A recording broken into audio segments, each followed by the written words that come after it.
What's up, everybody? Ryan Thomas, live on the Thomas Take Sports Podcast. And I let you guys know that we would have a special Monday episode where I would dive deep, if you will, go in depth, if you will, and take a look at Ben Askren, the man that suffered probably, for my money, the worst defeat that any fighter has ever had in UFC history, being that he was knocked out quicker than any fighter in UFC history. Ben Askren will be coming off of the worst loss that any fighter has ever had going into his next fight.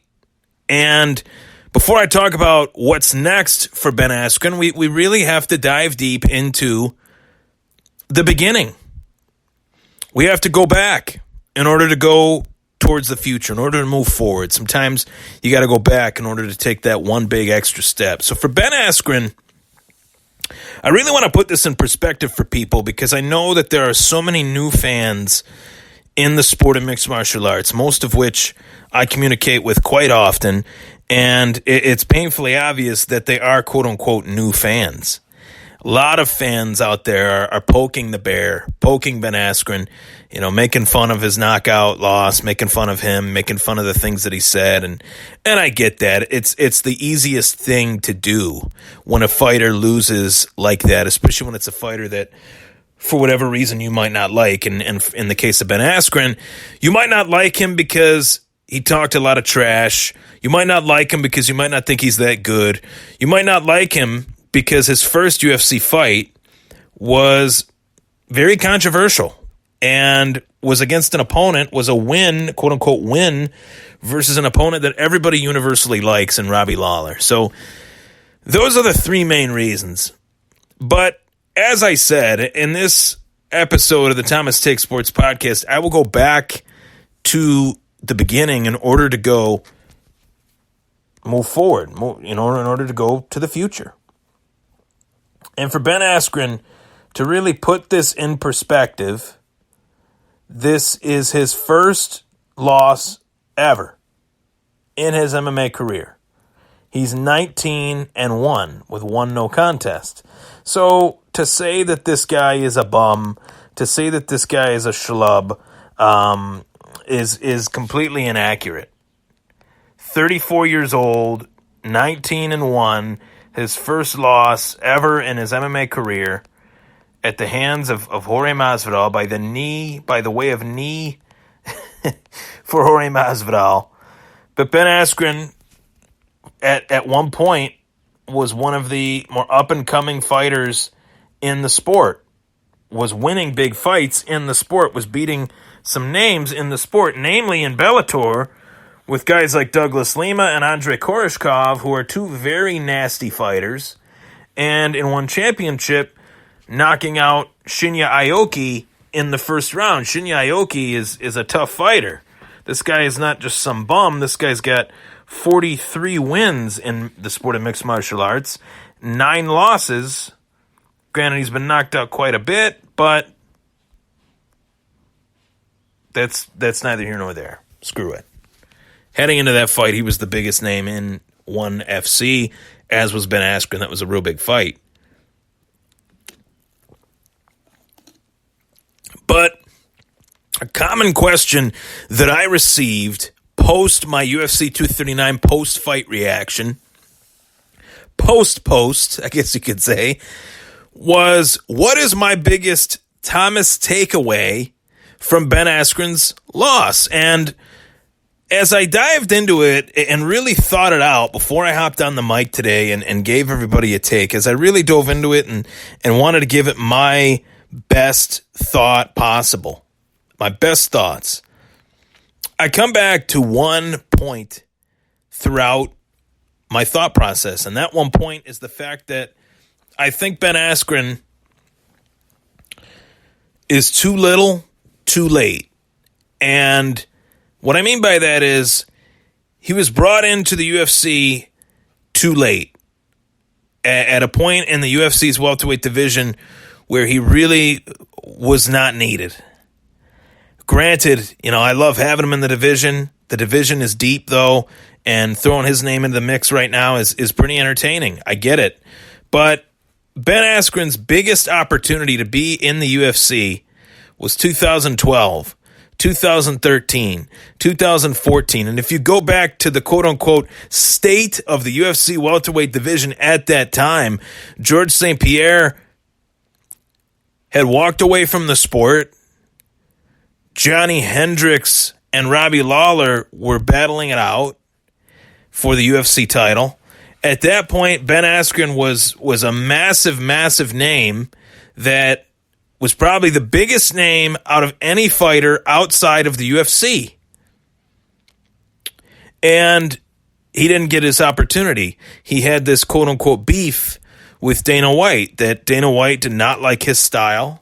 Dana White referred to Ben Askren as a blanket, a guy that likes to take guys down and just lay on top of them for 15 minutes or 25 minutes until the fighter gives up.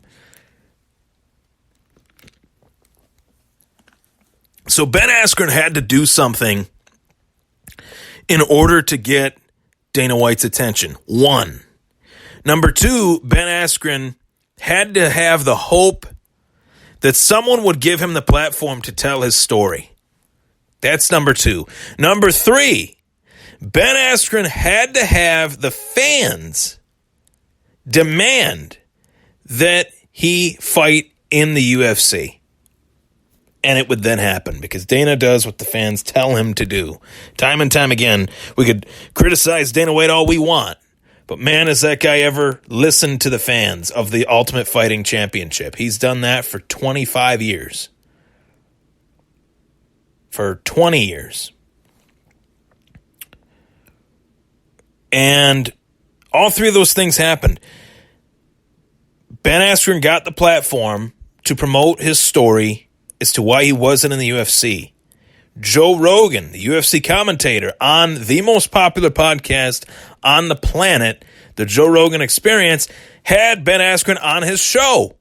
And Ben Askren said, this is how it went down. A to B to C to E, all the way to Z. This is how it happened. This is why I was rejected. This was why I didn't get the opportunity to fight in the UFC when I was supposed to. And this is why I'm getting the opportunity to hopefully do that now. Rumblings that I'm going to be. And Dana White was desperate to make that happen because the star power of the UFC was kind of at an odd point now. No Conor, no Ronda. Conor, a beltless Conor is okay, but it's not the same. I think anybody could agree to that. You have one fighter who's the king of a division that just lost his title that couldn't transcend, so you trade that guy away to an organization that would have interest in him, that could use him to springboard their organization.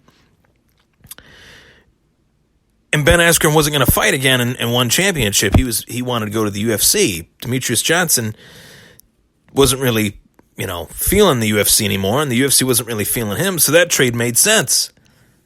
But all three of those things happened. You had to have the fans demand it. You had to have someone willing to put out their platform, and Dana White had to hear it enough from enough fans throughout the MMA message boards and throughout the MMA landscape. So that's what got Ben Askren here, but his first fight ever in the UFC, after all those years, 36 years old, or 34 years old, was in March of 2019. This guy hadn't fought in almost 2 years. Back when he was knocking guys out left and right, the Natsubatsu Suzukis, the Nikolai Alasakins, you look at these names and you say to yourself, who the hell are these guys? But there's a dynamic to this whole one championship career that no one has talked about.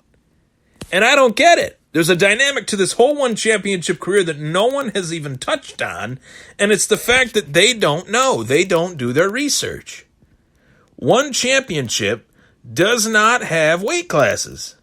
One championship has hydration tests where they allow their athletes to be fully hydrated and fight between their weight of 170 and, in the case, 185 of Ben Askren. Ben Askren fought for the one welterweight championship, which is technically referred to as the 185-pound belt, which is the middleweight division of the UFC. So he was fighting guys in the range of 170 to 185. That matters. And if you don't think that matters, you don't know jack squat about combat sports. You could be fighting Joe Schmo, and if that guy weighs more than you, Ben Askren is not a 180-pounder. Ben Askren is a 170, 175 fighter. 165 at the least.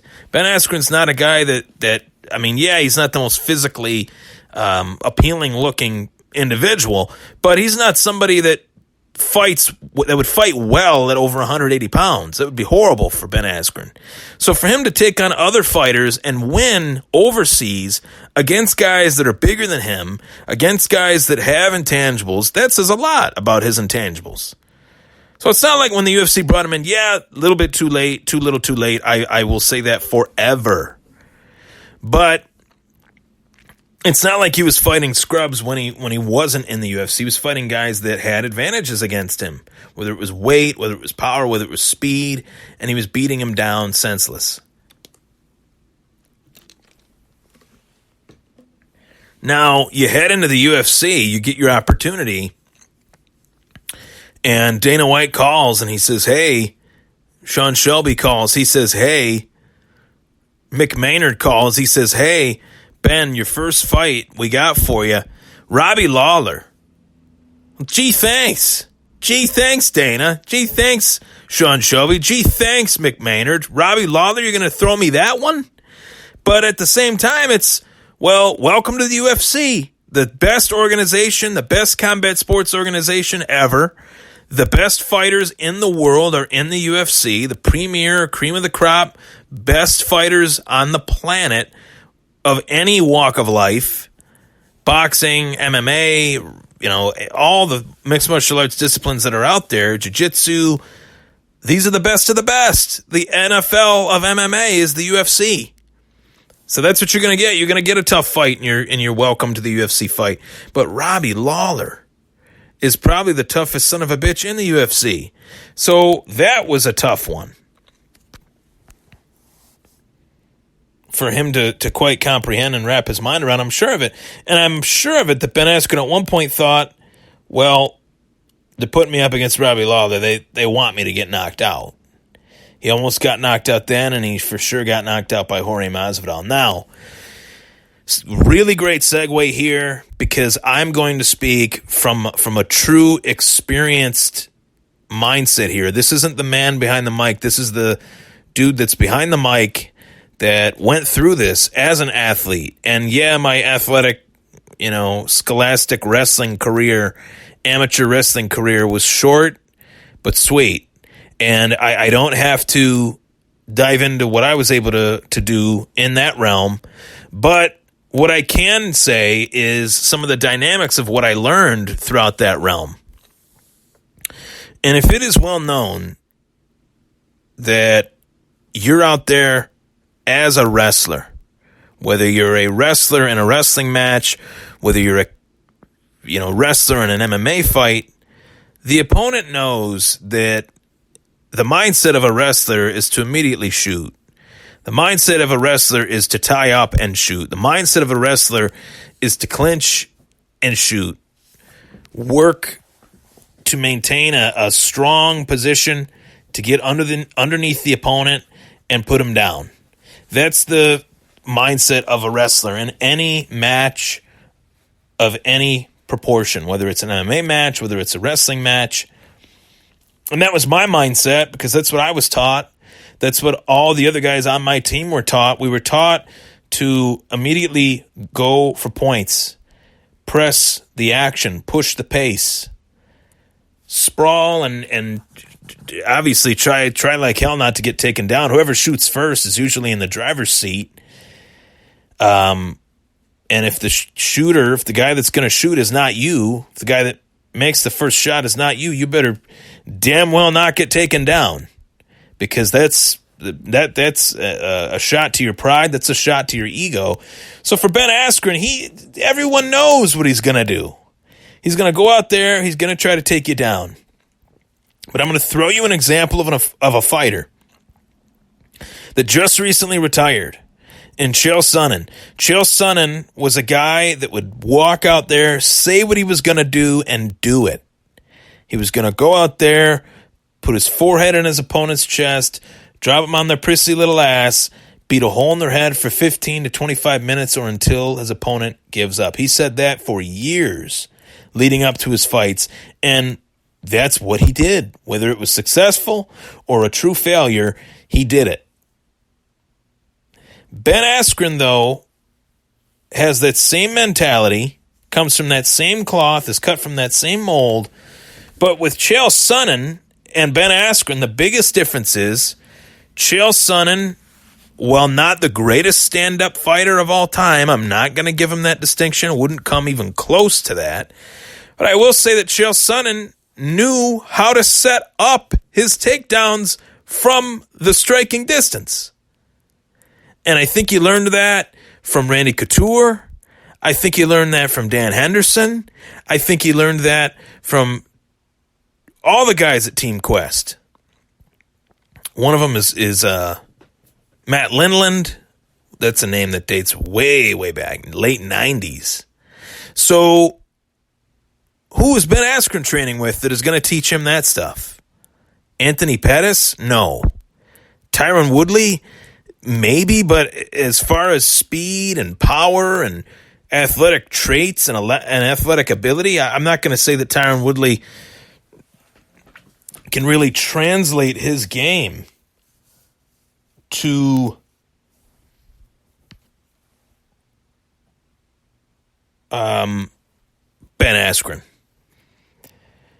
And I think that that's okay. I mean, there's some guys that you can train with that are the complete opposite of what you are, and you can learn from them. And I'm sure Ben Askren's learned a lot from Tyron Woodley, but I'm saying as far as Tyron Woodley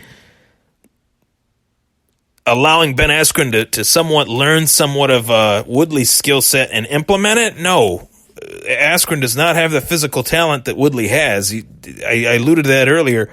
Ben Askren physically, I mean, I might have a better physical body than Ben Askren, and I'm not a physically imposing guy. I mean, I'm all right. I can hang, but you know, I'm not going to go punch people. I'm not going to do that. No one's doing that. I'd only do that if I was getting paid like these guys.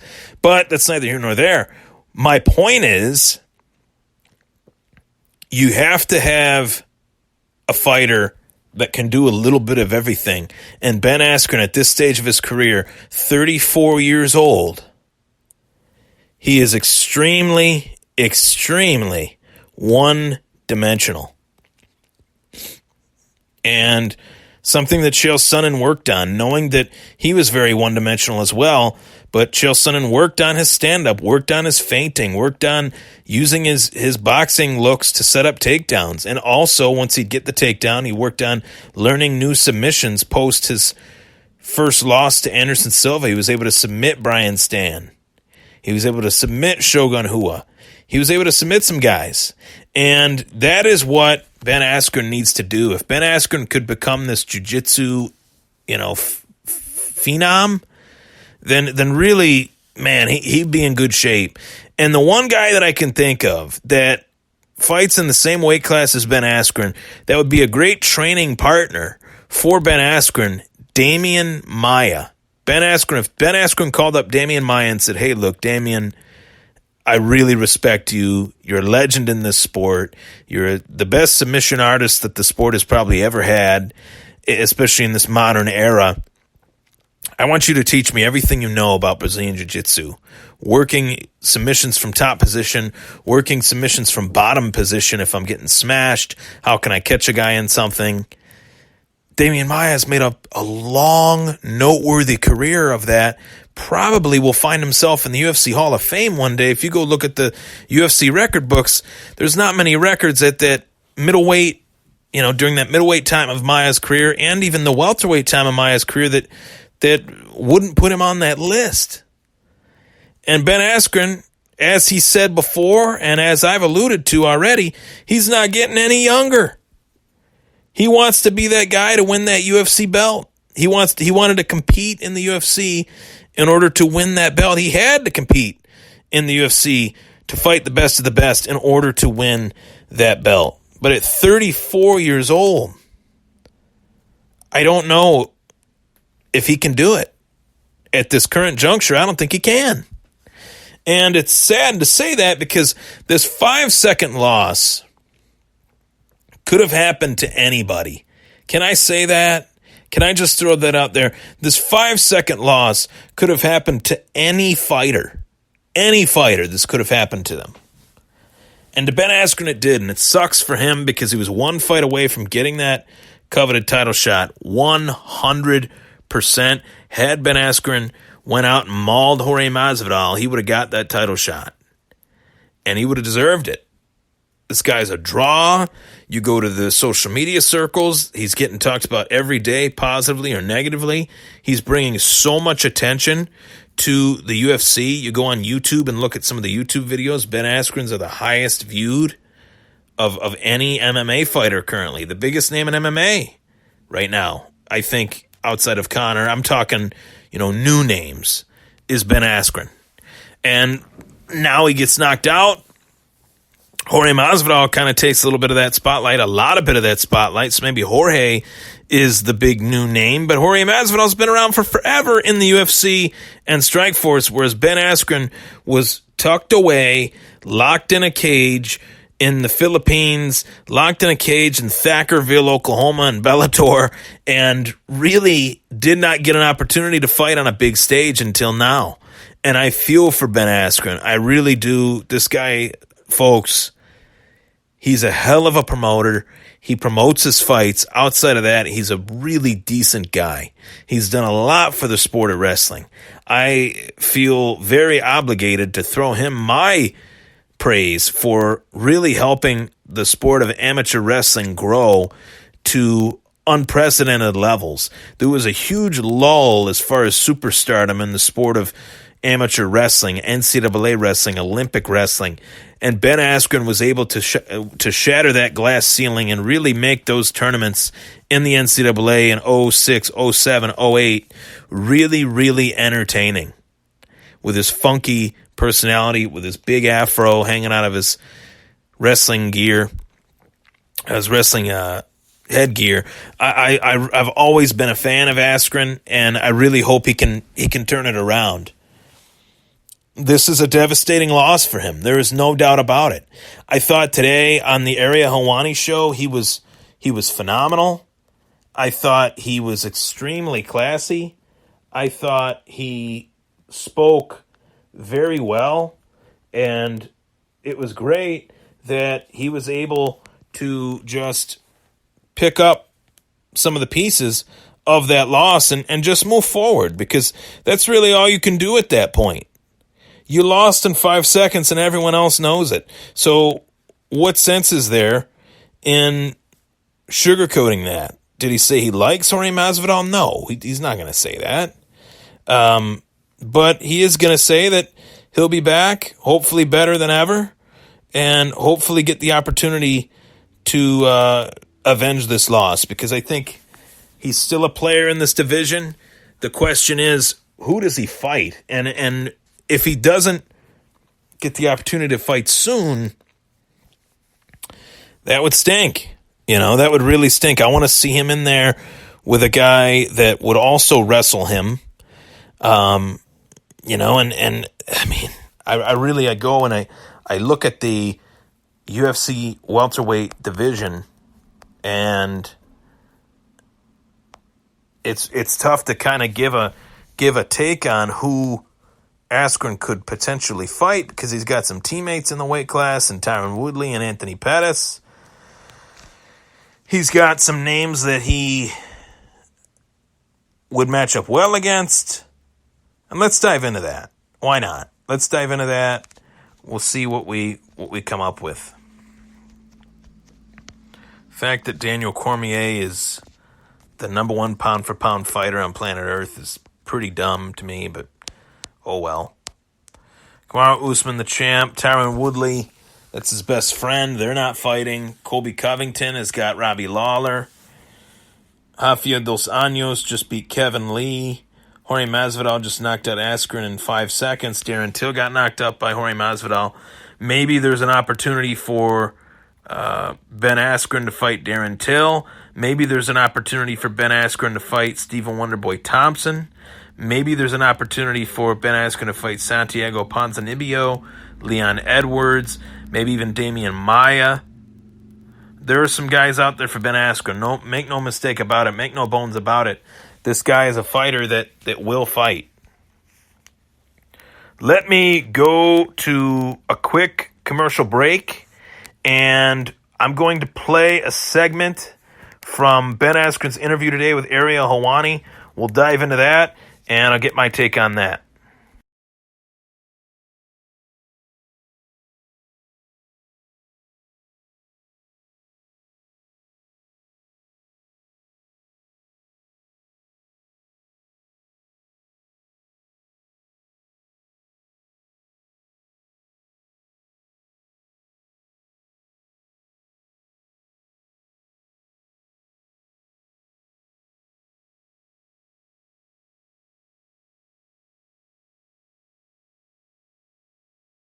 All right, we're back. So here is a clip from Ben Askren's interview on the Ariel Helwani show.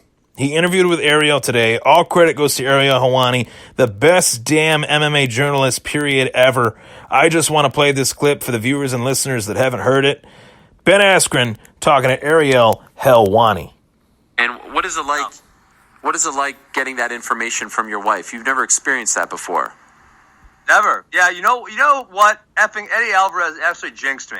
When I was on your show, Ariel, in Chicago, they were all talking in the back, and they were all lamenting their knockout losses. They're like, yeah, usually we could say everyone's had this happen to them, but not you, Ben. And then I felt guilty for it not happening to me, and now I guess I get to join the club, unfortunately. Does it feel like a weight has been lifted off your shoulders, or is this a club you never wanted to join? No, absolutely not. I didn't want to join this damn club. Oh. No, of course not. How was your wife handling it on Saturday? She was fine. I mean, I think she was sad. I had an after party to go to, so I felt fine. So we grabbed some food. I went to that, and you got to see I had a lot of friends in town, so I got to see my friends. I slept in Sunday. I went to the pool and hung out with some friends, took a nap, and went to dinner with them and enjoyed their company. So obviously not under the terms that I would have really envisioned them being under, but nevertheless got to see a bunch of good friends, and that was fun. How long?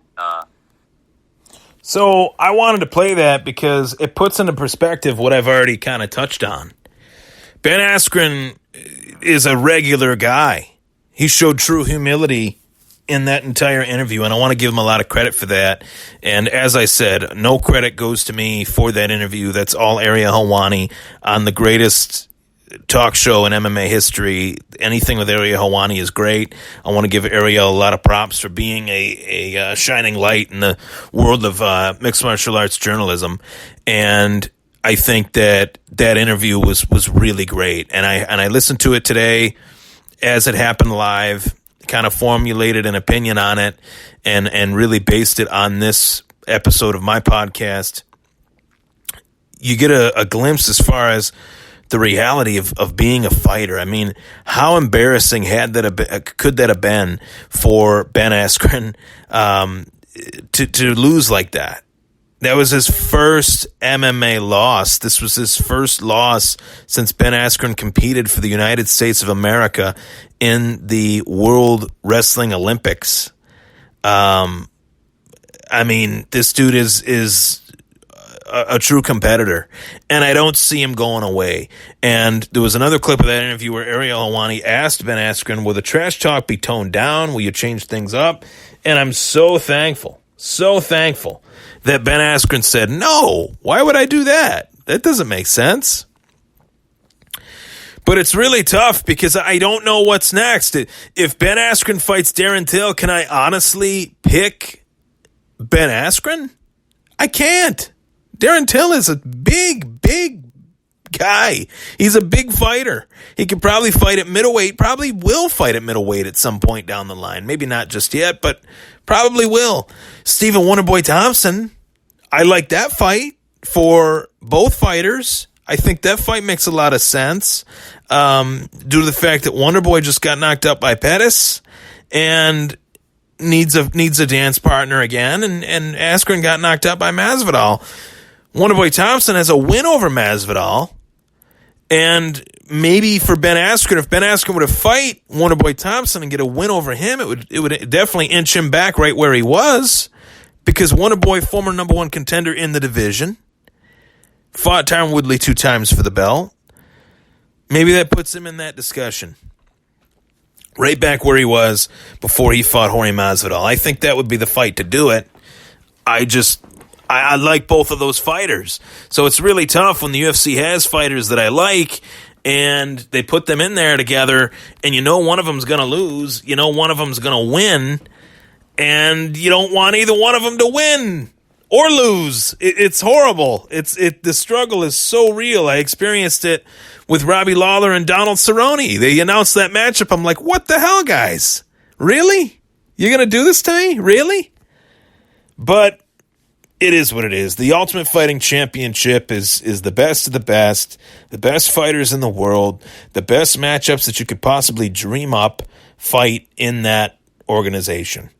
And I really am thankful that Ben Askren is in the UFC. I think a criticism of Ben Askren, post this loss, and a reason why a lot of people are happy that Ben Askren lost is due to the fact that he did not ever acknowledge giving Robbie Lawler a rematch.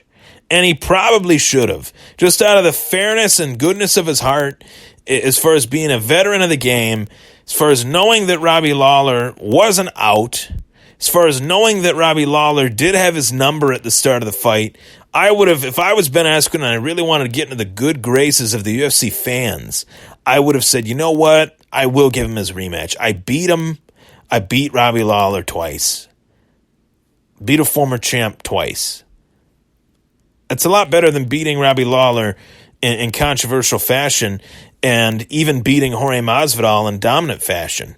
With all due respect to Jorge Masvidal, beating Robbie Lawler twice is bigger than beating Lawler and Masvidal, in my opinion. Can we agree on that? Am I a little outlandish in saying that? You let me know. You guys let me know. I want to know. Is it more impressive to beat Lawler and Masvidal, or is it more impressive to beat Lawler twice? Robbie Lawler doesn't lose to the same guy twice, let alone once. He beat Rory McDonald twice, who is one of the toughest SOBs that's ever fought at welterweight outside of Lawler, George St. Pierre, Woodley, I'll throw him in there, Matt Hughes, and Usman, I think, will end up being a great champ, but, only time will tell on that. Who we thought would be a great champ was Luke Rockhold. A lot of people thought Luke Rockhold would be around a long time. Boy, were we wrong about that. Did I think that? To an extent, maybe, but he was definitely the hot shot at one point. Now this guy can't even get a win over a bum. He can't even fight a bum across the street and get a win. So that's how these things happen. Time flows within the sport of MMA, and when the opportunity is now and you pass on that opportunity, or some political reason doesn't allow you to get that opportunity, then you're shit out of luck, really. And I truly, truly believe that Ben Askren, it was too little, too late for Ben Askren.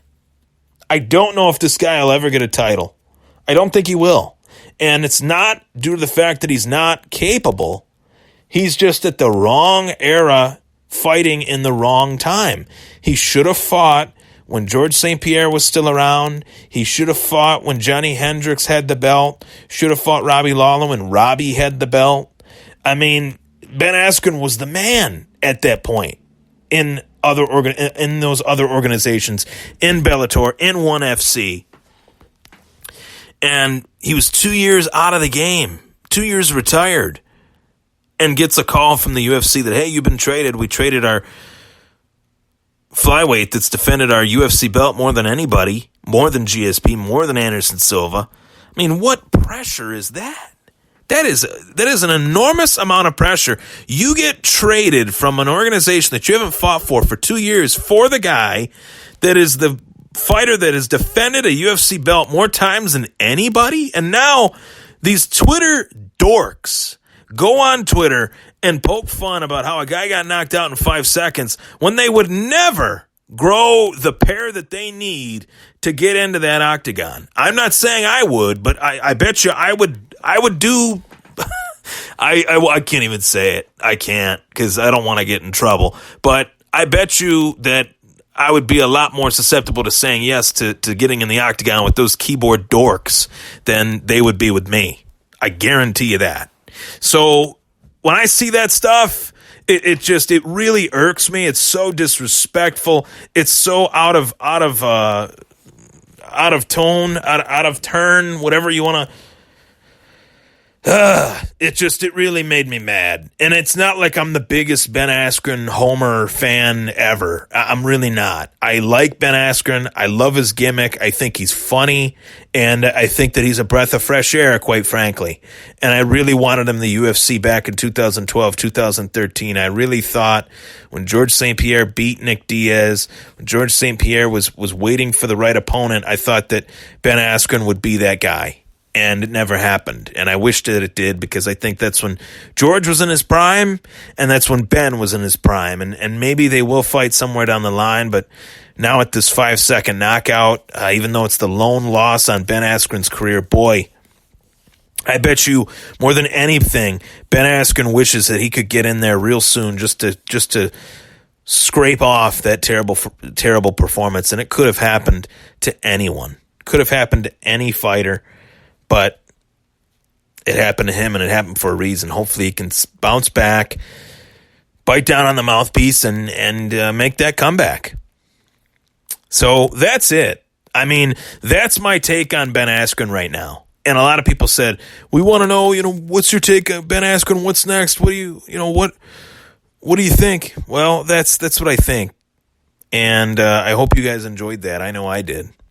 You can join the takeover. Follow me on Twitter. Follow the Thomas Take Sports Podcast on Twitter at Ryan Thomas Take, as well as Instagram. I love posting on Instagram. I got some Instagram stalkers, but that's okay. Some Instagram haters, that's okay. You hate me because you ain't me, as I like to say, and it is what it is. But you can follow me on Instagram at Ryan Thomas Take as well. I don't have many Instagram haters, actually. I just got, I don't know. I won't go into it. But I got some weird people on there sometimes. I got a real weird fan mail from a listener that said something about, wearing my face or something like that. I'm like, okay, this is a little odd. And then I went to see who sent it, and it was like a robot email, so it was probably, ISIS or something. I don't know. But I'm an American badass. I'm not going anywhere. This is going to continue to just reach epic proportions. In the words of my boys at Trainwreck Sports, my train doesn't stop either. And I think that this is going to be really, really fun. I really hope you guys enjoyed my episode on Ben Askren. You can tune into it on the Thomas Take Sports Podcast profile on Apple Podcasts as well as Spotify. Download it, tune into it, let me know what you think, and let's have some fun. Let's talk about Ben Askren. What do you guys think is next? I think the most logical fight for Askren is maybe a Damian Maia, maybe a Stephen Wonderboy Thompson. Darren Till, also a possibility, but man, those are three real tough matchups. That welterweight division is so tough, and I don't think Ben Askren is aging well. And I hate to say that, but I think it's too little too late. I think the boat sailed on his opportunity to win a UFC title. I think this division is younger, it's fresher, it's hungrier than it's ever been since the days of George St. Pierre, and we'll see what happens with it. Take care, everybody. Thanks so much for tuning in. Wednesday, podcast will be back on. Might even do a show tomorrow to talk some more MMA, NFL, fantasy football stuff. So tune in. Enjoy the show. I'm Ryan Thomas, and you just listened to the Thomas Take Sports Podcast.